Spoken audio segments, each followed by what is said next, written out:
শিব পুরাণে স্বয়ং দেবাদিদেব মহাদেব বলছেন, সোমবার সাহসের সাথে এই খাবারটি একবার খেয়ে নিতে পারবে, সেই ব্যক্তি সারা জীবন সুস্থ ও নিরোগ থাকবে। দেবাদিদেব মহাদেব এও বলেন, সেই ব্যক্তি পুজো পাঠ না করেই মহাদেবের আশীর্বাদ প্রাপ্ত করবেন। স্বয়ং মহাদেব সকল বিপদ আপদ থেকে সেই ব্যক্তিকে রক্ষা করবেন। তাই বন্ধুরা, আগামীকাল সোমবার দিন আপনারা যাই খান, এই একটি খাবার অবশ্যই খান, তাহলে মহাদেবের আশীর্বাদে আপনার পৃথিবী বদলে যাবে। আর এই দিনে বন্ধুরা, আমাদের সামান্য কিছু কার্যে নতুন মাসে আমাদের জীবনে তথা আমাদের পরিবারে ভগবান পরম সৌভাগ্যে ভরিয়ে দেন। এবং এই দিনে সকালে যারা ঘুম থেকে উঠে এই সামান্য জিনিসের দর্শন করে, তারাই এই মাসে হয় পরম ভাগ্যশালী।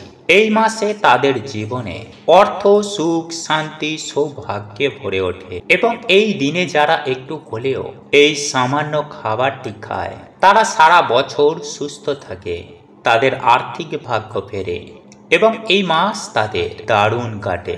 তাই একটু ধৈর্য সহকারে বন্ধুরা আপনারা ভিডিওটি অবশ্যই পুরো দেখুন, তাহলে আপনারা নতুন কিছু জানতে পারবেন, নতুন কিছু শিখতে পারবেন।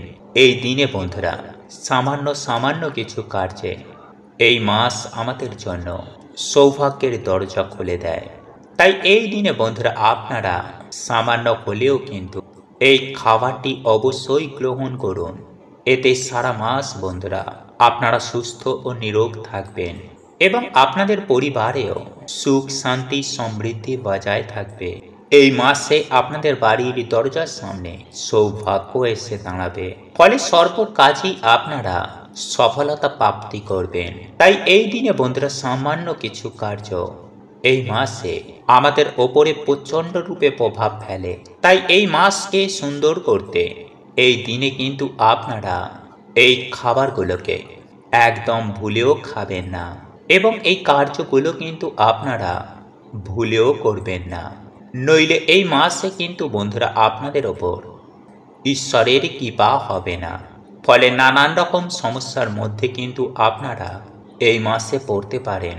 তাই সোমবার দিন বন্ধুরা আপনারা কোন খাবারটিকে অবশ্যই গ্রহণ করবেন এবং কোন খাবারগুলি আপনারা এই দিনে খাবেন না, কোন কার্যগুলো এই দিনে করলে সৌভাগ্যের উদয় হয় এবং কোন কার্যগুলো এই দিনে করলে জীবনে চরম ভয়ঙ্কর দুর্ভাগ্য ডেকে আনে, এই সব কিছুই বন্ধুরা আমরা আজকের এই ভিডিওতে জানব। তাই ভিডিওটি কিন্তু বন্ধুরা আপনারা অবশ্যই পুরো দেখুন এবং ভিডিওটিতে বন্ধুরা আপনারা একটি লাইক করে কমেন্টে হর হর মহাদেব ও জয় শ্রীকৃষ্ণ রাধে রাধে অবশ্যই লিখুন। এবং আপনারা যদি এখনো পর্যন্ত আমাদের চ্যানেলে নতুন হয়ে থাকেন, তাহলে চ্যানেলটি সাবস্ক্রাইব করে পাশে থাকা নোটিফিকেশন বেল আইকনটি অন করে রাখবেন, তাহলে নতুন কিছু জানতে পারবেন, নতুন কিছু শিখতে পারবেন। বন্ধুরা, এই দিন ঠাকুরকে কোনো রকমের ভোগ না দিয়ে কিন্তু কোনো রকমের খাবার খাবেন না। তাই এই দিনে আপনারা সকাল সকাল স্নান করে ভগবানের পুজো অর্চনা করার পর ভগবানকে ভোগ দেওয়ার পরেই আপনারা প্রসাদ রূপে বাড়ির সকলে মিলে তা গ্রহণ করে তবেই দিনটি শুরু করুন। আর আপনারা যদি আজকের দিনে বাবার ব্রত রাখেন, তাহলে এই দিন বাবার মাথায় জল ঢালা না পর্যন্ত আপনারা কিছু খাবেন না। দ্বিতীয়ত বন্ধুরা, এই দিনে আপনারা সকালে ঘুম থেকে উঠেই স্নান করে আসার পর সূর্য নারায়ণ দেবকে কিন্তু জল অবশ্যই অর্পণ করুন। নাম্বার 3, এই দিনে আপনারা কোনো রকমের বাড়ির মধ্যে আমিষ রান্না করবেন না এবং এই দিনে আপনারা যদি খাবারে কালো তিল মিশিয়ে খেতে পারেন তাহলে সেটা খুবই ভালো। নাম্বার 4, বন্ধুরা এই দিনে আপনারা কারোর সাথে কোনো রকমের ঝগড়া ঝামেলা অশান্তি করবেন না, কারণ মনে এই দিনে আপনারা কোনো রকমের দুঃখ দেবেন না। নাম্বার 5, বন্ধুরা এই দিনে যদি আপনাদের বাড়িতে কোনো গরিব দুঃখী অসহায় কোনো ব্যক্তি আসে বা কোনো ভিখারি আসে, তাহলে ভুলেও বন্ধুরা তাদেরকে কিন্তু বাড়ি থেকে খালি হাতে ফেরাবেন না, কারণ বন্ধুরা মনে করা হয় যে এই দিনে কিছু দান করলে মানুষের বহু গুণ দুর্ভাগ্যের পাপের নাশ হয়ে যায়। তাই অবশ্যই বন্ধুরা আপনারা কিন্তু আপনাদের সাধ্য ও সামর্থ্য অনুযায়ী এই দিন কাউকে দান করুন। নাম্বার 6, বন্ধুরা এই দিনে আপনারা যতটা পারবেন পরিষ্কার পরিচ্ছন্ন থাকার চেষ্টা করুন। নোংরা জামা কাপড় এই দিনে কিন্তু ভুলেও পরবেন না। এই দিনে আপনারা কান্নাকাটি করবেন না, বাড়িতে অযথায় শোক পালন করবেন না। সকলের সাথে এই দিন ভালো ব্যবহার করুন এবং উৎসব রূপে এই দিনকে আপনারা পালন করুন। নাম্বার 7, বন্ধুরা এই দিনে বিশেষ করে মহিলারা আপনারা ভুলেও মাথায় সাবান শ্যাম্পু দেবেন না। গাছ, নখ, চুল, দাড়ি এই দিনে আপনারা কিন্তু বাড়ির মধ্যে কাটবেন না। এই দিনে কোনো রকমের অশ্লীল কাজ আপনারা ভুলেও করবেন না। যতটা পারবেন এই দিনে আপনারা ভগবান শিবের নাম জপ করুন, পুণ্য অর্জনের কাজ করুন। নাম্বার 8, বন্ধুরা এই দিনে আপনারা ধুতরা ফল, আকন্দ ফুল, কলকে ফুল, নীলকণ্ঠ ফুল বা অপরাজিতা ফুল কোথাও দেখতে পান, তাহলে তৎক্ষণাৎ একটি ফুল আপনারা তুলে নিন এবং এই ফুল আপনি আপনার বাড়িতে এনে দেবাদিদেব মহাদেবের চরণে নিবেদন করে আপনারা আপনাদের মনস্কামনা জানান। তাহলে দেখবেন দেবাদিদেব মহাদেবের আশীর্বাদে রাতারাতি আপনাদের মনস্কামনা পূর্ণ হয়ে যাবে।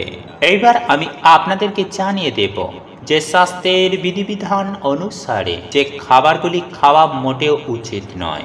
বন্ধুরা আমি সবার প্রথমেই যে খাবারটির কথা বলবো তা হলো কাঁচা দুধ। হ্যাঁ বন্ধুরা, কাঁচা দুধে অত্যন্ত পরিমাণে ব্যাকটেরিয়া খুব দ্রুততার সঙ্গে বৃদ্ধি পায়। আর আপনারা যদি এই বর্ষাকালে কাঁচা দুধ পান করেন তাহলে কিন্তু বৈজ্ঞানিক দৃষ্টিভঙ্গিতে আপনাদের শারীরিক সমস্যা বা পেটের সমস্যা দেখা দিতে পারে। আবার অন্যদিকে আমাদের হিন্দু শাস্ত্র বলছে প্রচুর পরিমাণে ব্যাকটেরিয়া দুধের মধ্যেই তৈরি হয় বলে সেহেতু দেবাদিদেব মহাদেবের মাথায় এই কাঁচা দুধ নিবেদন করা হয়। বন্ধুরা এই দুধ দেবাদিদেব মহাদেবের অত্যন্ত প্রিয় হলেও মানুষের শরীরের জন্য কাঁচা দুধ সেবন করা একদমই ভালো নয়। বন্ধুরা বহু প্রাচীন কাল থেকেই কাঁচা দুধ কিন্তু দেবাদিদেব মহাদেবের মাথায় নিবেদন করা হয় এবং এই দুধ দিয়ে ওনার অভিষেক করা হয়। সুতরাং আপনারা কোনো পরিস্থিতিতে এই কাঁচা দুধ কিন্তু গ্রহণ করবেন না, এতে ভালো আপনাদেরই হবে। বন্ধুরা এরপর তৃতীয় যে খাবারটি আপনাদেরকে জানিয়ে দেব বা এতে বারণ করব সেটি হলো বেগুন বা কোনোরূপ শাক জাতীয় খাবার। আগে হ্যাঁ বন্ধুরা, আপনারা কিন্তু ভুল করেও লাল শাক বা বেগুন মুখে তুলবেন না। বন্ধুরা বৈজ্ঞানিক দৃষ্টিভঙ্গিতে যেহেতু বিপুল পরিমাণে ছত্রাক বা ব্যাকটেরিয়ার জন্ম হয় এই শাক সবজির ওপর এবং এই বেগুনের মধ্যে, বন্ধুরা এই খাবারগুলি গ্রহণ করলে আপনাদের শারীরিক দিক থেকে চরম ভয়ঙ্কর সমস্যায় পড়তে হবে, যার ফলে আপনাদের কর্মক্ষেত্রে ক্ষতি হবে। শরীর খারাপ থাকলে মন মেজাজ খারাপ হয়ে যাবে, ঈশ্বর বা ভগবানের প্রতি ভক্তি আসবে না, সব কাজে অলসতা বা আপনাদের শরীর খারাপের জন্য আপনারা কিন্তু আপনাদের ইম্পর্টেন্ট কাজগুলিকে মিস করে যাবেন। এছাড়াও বিভিন্ন রকম শারীরিক সমস্যা বা মানসিক সমস্যা থাকলে এই সব সমস্যায় আপনারা খুব তাড়াতাড়ি জড়িয়ে পড়বেন। সুতরাং আপনারা চেষ্টা করবেন আপনারা কিন্তু ভুল করেও বেগুন বা শাক জাতীয় কোনো খাবার আপনারা কিন্তু ভুল করেও খাবেন না। এছাড়াও এই দিনে যদি কোনো পুরোহিত বা ব্রাহ্মণকে আপনারা খড়ম দান করতে পারেন তাহলে সেটাও অত্যন্ত পুণ্যবানের কাজ বলেই মনে করা হয়। বন্ধুরা এরপর আপনারা আপনার বাড়িতে কোনো কন্যা সন্তান বা যে কোনো কন্যা সন্তানকে আপনারা আপনার ঠাকুর ঘরের একটি আসনে বসিয়ে আপনারা এই তিনটি জিনিস তার হাতে তুলে দেবেন। আর তা হচ্ছে বন্ধুরা অন্ন, বস্ত্র ও চাল। মানে আপনাদের সামর্থ্য অনুযায়ী আপনারা একটি নতুন বস্ত্র নেবেন, কিছুটা দক্ষিণা ও কিছুটা অক্ষত আতপ চাল, এই তিনটি জিনিস নিয়ে সেই কন্যা সন্তানকে আপনারা এই জিনিসগুলি দান করবেন। এবং যদি কোনো কারণে আপনারা এই নতুন বস্ত্র দিতে না পারেন তাহলে তার বদলে আপনারা সেই কন্যা সন্তানের কোনো প্রিয় জিনিস আপনারা তাকে এই দিন দান করবেন। তবে বন্ধুরা, এই দান করার সময় আপনারা অবশ্যই বলবেন, হে দেবাদিদেব মহাদেব, তুমি দেবতাদেরও দেব, তুমি আমারও দেব, তুমি সকল দানীকে আশীর্বাদ করো।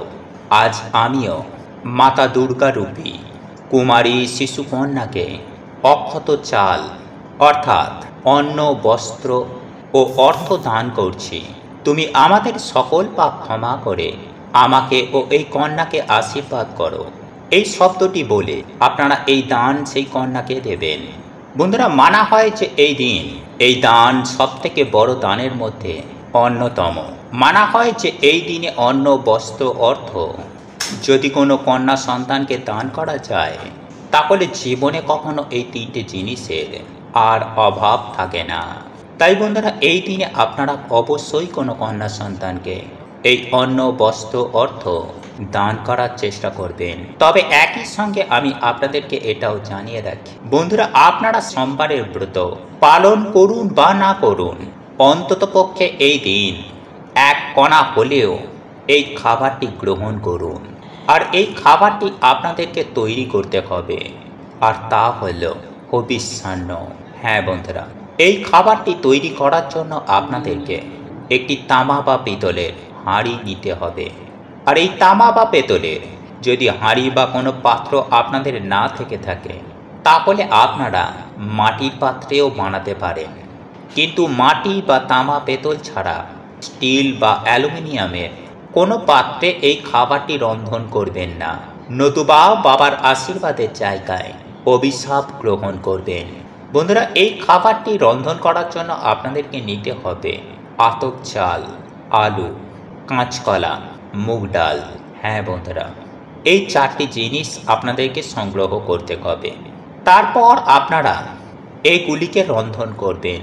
চালের মধ্যেই আপনারা এই মুগ ডাল, আলু ও কাঁচকলা দিয়ে দেবেন, দিয়ে এগুলিকে রন্ধন করবেন। আলু ও কাঁচকলা সেদ্ধ হয়ে গেলে এগুলিকে আলাদাভাবে মেখেও আপনারা খাদ্য হিসাবে গ্রহণ করতে পারেন।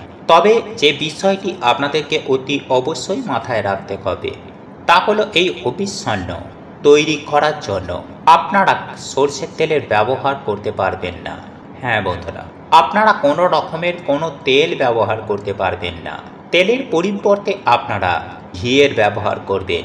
সেই সঙ্গে এই খাবার রন্ধন করার জন্য কোনো রকমের সামুদ্রিক লবণ বা বিট লবণ আপনারা ব্যবহার করতে পারবেন না। এই সব লবণের পরিবর্তে আপনাদেরকে সৈন্ধব লবণ ব্যবহার করতে হবে। যাই হোক বন্ধুরা, এইবার আমি আপনাদেরকে জানিয়ে রাখি যে এই খাবারটি আপনারা তখনই খাবেন যখন বাবার মাথায় জল ঢালা হয়ে যাবে, এবং এই খাবারটি তৈরি করবেন সন্ধ্যার পরে, অর্থাৎ বাড়িতে সন্ধ্যা আরতি দেওয়ার পর, সন্ধ্যা দেখানোর পর, তারপর এই হবিষ্যান্ন তৈরি করবেন এবং এই খাবারটি খাদ্য হিসাবে গ্রহণ করবেন। তাহলে দেখবেন দেবাদিদেব মহাদেবের আশীর্বাদে ও বাবার কৃপায় আপনারা সারা বছর সুস্থ ও নিরোগ থাকবেন। ঠিক তেমনই আপনার জীবনে তথা আপনার সংসারে হু হু করে অর্থ আসবে দেবাদিদেব মহাদেবের আশীর্বাদে। ওম নমঃ শিবায়। হর হর মহাদেব। প্রভু আপনাদের সকলের মঙ্গল করুক। আপনারা সকলে সুস্থ থাকবেন, ভালো থাকবেন। নমস্কার, ধন্যবাদ।